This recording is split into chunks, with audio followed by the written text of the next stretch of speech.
And there is Tyson, the Gypsy King Fury, calling out Oleksandr Usyk for a fight, this time in the UK, and this is what he had to say. He said, "I beat the effort 2 times and the world saw it.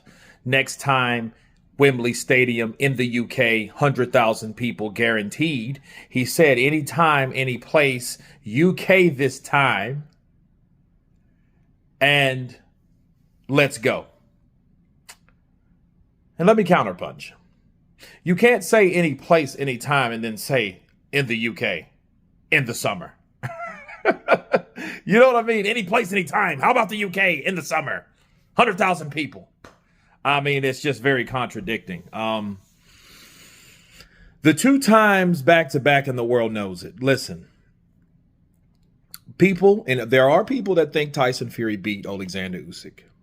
But I think there's more people that think Usyk beat Tyson Fury. And for the record, I do think that Oleksandr Usyk has just as much of an argument to say Tyson Fury was stopped than people rallying and narrating that Dubois dropped him and actually defeated him. You know what I mean? I think he has just as much as an argument. In fact, I think to me, he has a better argument because the referee in that case did the wrong call.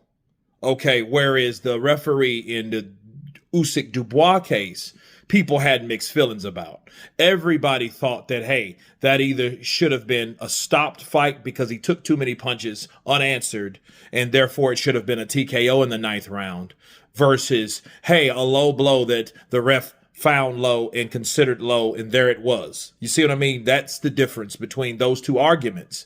However, Tyson Fury opened to a trilogy fight. I think his disappointment was he thought that he was going to get the nod against Usyk in the 2nd fight, which he didn't get. You know, so I think Tyson Fury's argument isn't with Usyk. I think it was with the officials that scored the fight. You see what I mean? So that is what and where I leave that argument. You know, and if he wants to fight Usyk, I think Tyson Fury honestly should fight someone for it to legitimize itself. You know what I mean? Him coming back into the sport is no different from what he did back in 2018, and he just upped and fought Wilder, which wasn't fair to guys like Dillian White, which he beat eventually when he got the WBC belt, but it wasn't fair for him to jump in front of guys like that at the time.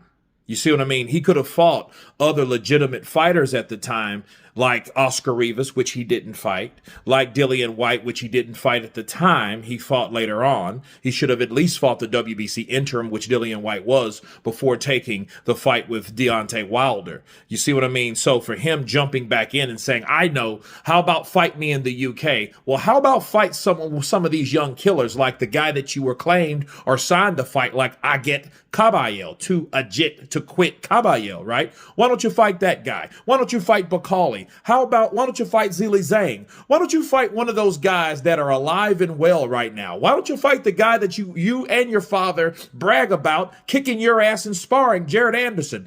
Give us somebody that you can fight, that you can beat, that can prove that you deserve a fight with the guy that more than likely will beat Dubois this summer.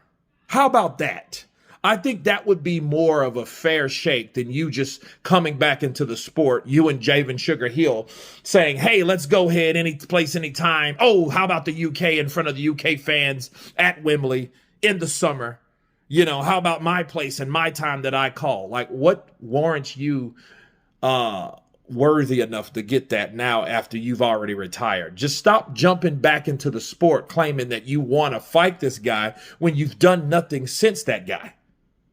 Counterpunch. But you guys tell me what you think about Tyson Fury calling out Oleksandr Usyk for a trilogy fight anytime, anywhere, any place, anywhere. How about the UK in the summer? Of course, please subscribe. And you guys been Counterpunch. Peace.